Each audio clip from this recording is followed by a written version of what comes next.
This November, Matt Brown will be taking on his 37th professional fight against fellow veteran Diego Sanchez in Norfolk, Virginia. But last week, he announced that this will be his retirement fight after 12 years of competing professionally.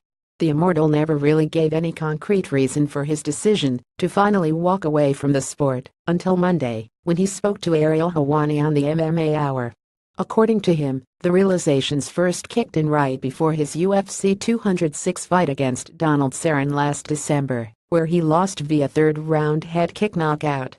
Maybe that wasn't necessarily when I first felt it, but that was when I came to the realization that it's something I should start really thinking about, Brown said via MMA Fighting.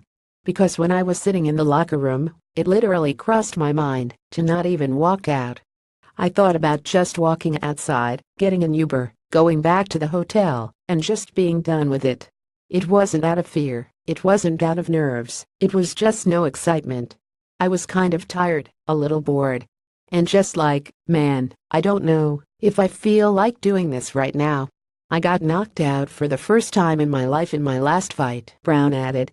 Got knocked down for the first time in my life before that. I have to wonder if I had a concussion last year for the first time. All these first-time things start happening 40 fights into my career, as a father and a family to go home to. When I'm slurring words to my kids, you start thinking, how much is it worth all this is? So that definitely plays a part, but it's not necessarily my primary concern though. It's not my primary motivation to retire, but it is a piece of the puzzle for sure. The 36-year-old Brown did clarify that he is leaving the door open for a return sometime in the future, but it has to be for the right opportunity. I didn't get into this to be a journeyman or to be in second place. I came into this to be a champion and I got very, very close to that. I think I was one round away from beating Robbie Lawler and getting to a title shot, Brown said.